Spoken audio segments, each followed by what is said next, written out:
Good day, everyone. It is Wednesday. I forgot the date, so that's not important. But what is important is that today is video day, so therefore we're going to be making a video. Haha, no, right? Actually, you know, let me open this window real quick. Get a little more light in here. Oh, come on. There we go. There we go. You gotta pull down the string and you gotta tilt it over a little bit so it stays. Get a little more light in here. Probably doesn't help much considering it's almost getting dark out. And this is why I hate any other season other than spring and summer, because it doesn't get dark quick. But it does in fall and winter time, and that's depressing. But skip all that nonsense. Before this video starts, I do want to say that I just uploaded a new episode of Will It G Fuel, so that is up. Go check that out. And what today's video is going to be about is remastering video games. So right now, we are in the day of age where remastering is very popular. It's a very popular thing to do. We have Modern Warfare Remastered, we have God of War, and what other games out there are remastered. And I was just thinking, I've actually thought about this quite a bit. So I was thinking, what are some other past titles that I think, opinion-wise, deserve a remaster? Well, guess what? That's what this video is about. It's about 3 games. And there's countless other ones, but I'm going to stick with 3. There's 3 games, in my opinion, that I believe should be a remaster. And you can tell me later in the comments if you agree or disagree, or you can tell me what games you think should be a remaster. And let us get started.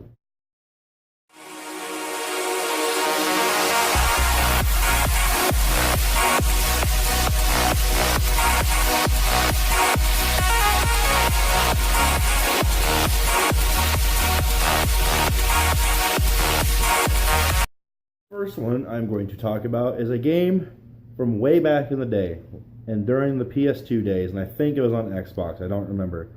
But that game was called Mercenaries Playground of Destruction. Now, the second one is called World in Flames, which actually really wasn't my favorite. I had it for 360. I beat it, but it really wasn't my favorite, but it's pretty cool. The very first one was my favorite. Reason being is because the second one was a little more cartoonish in a way and not so serious, but the first one was very serious. Now, it was basically an open world shooter.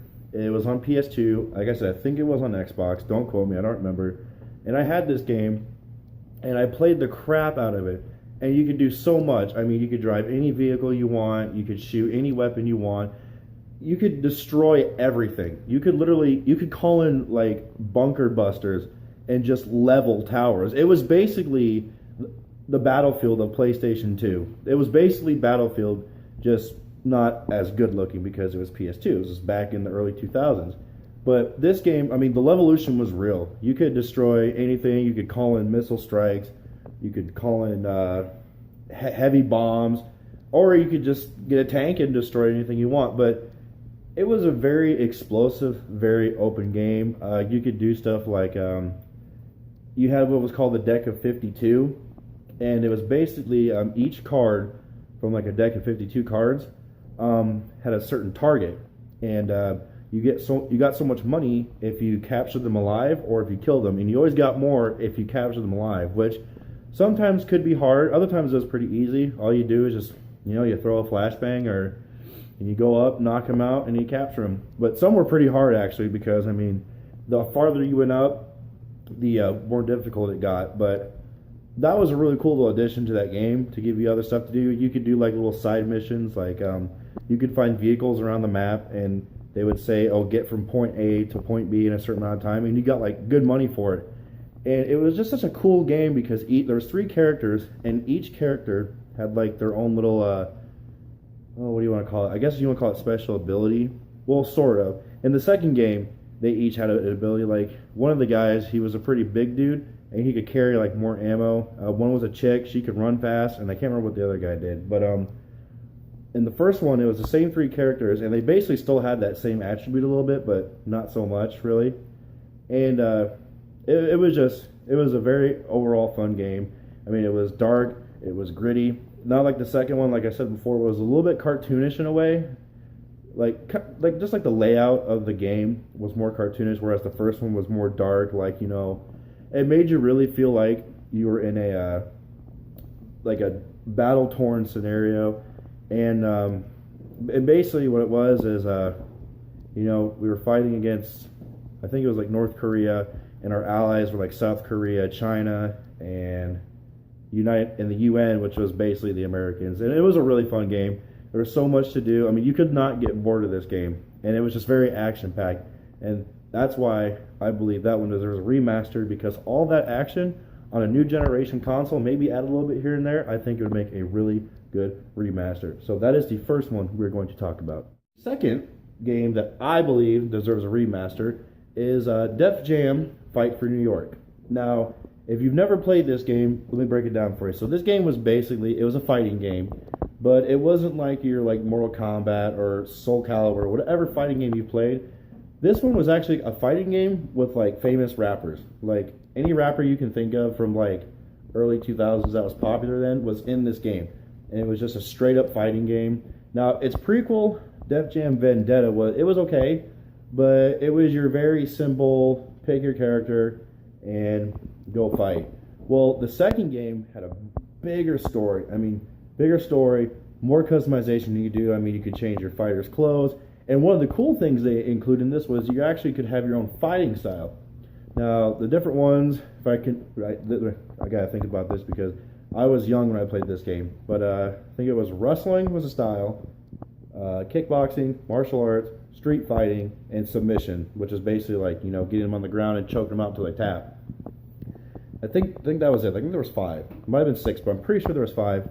And you could actually have 2 of them. Now, you started off with one. That was for free. That was a given one. And the second one, you got like little points, which is like 2,500 points. But you could also use those to like, you know, raise your stats. Like, you know, I can't remember what that stats were. If you want to, look it up. It was a very fun game for its time. Pretty sure it's not that popular now, but back then it was a really fun game because, I mean, for the system and what time, the year, it looked really good. I mean, it looked really good. I mean, you could do a whole array of stuff. I mean, you could, you know, choke people out. You could throw them into walls. You think of like a WWE game, like a hardcore match, but put it in the streets, and that's basically what it was. But like I said, you could also customize your character and everything. The story was really good, and at the end of the game, you got to fight Snoop Dogg and kick him out a window. I mean, what's better than fighting Snoop Dogg and kicking him out a window? No disrespect, I like his music. But that game definitely deserves a remaster. Now, there is a third one. I can't remember what it was called, but I didn't play that one. But I think if I were to play it, I'm pretty sure the second one would still be my favorite.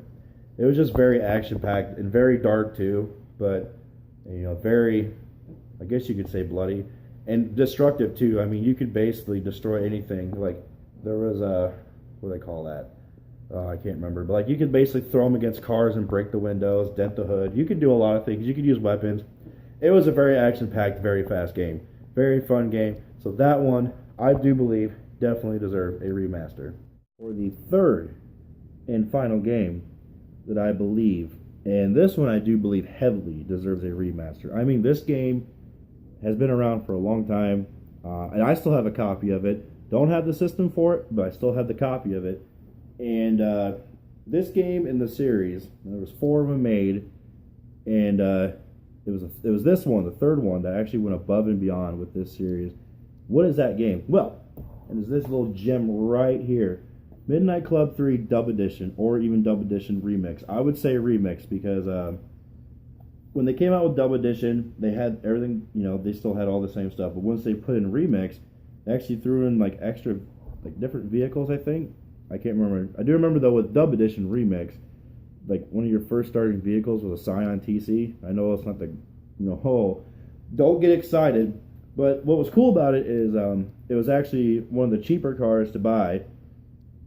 Sorry, I ate some food earlier. Okay, we're good.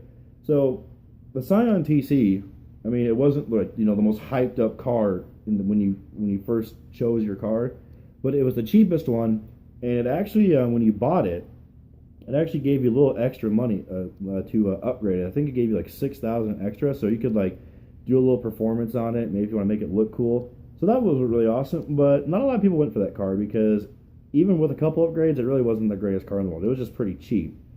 When I had this game, I'm a big muscle car guy. I love muscle cars. Not to throw shade at y'all who enjoy the exotics or the tuners, but I am an American muscle guy myself. I like the sound of a loud engine on a say a '69 Charger or a '68 Camaro Z28 or any other muscle car you can think of. I enjoy that, and some of the paint jobs that people do with those cars are pretty. But I'm talking about real life. We're getting off topic here. So this game right here, definitely 100%. You can't tell me otherwise. You can't change my mind. Deserves a remaster. And the reason why it deserves a remaster is because the first couple of games that were made were just your basic, race around the city. Basically was based off of like the Fast and the Furious, because I think the first game came out, I think shortly after Fast and Furious 1 was out, or it might have been in 2002, I can't remember, but I used to have the first two on PlayStation 2.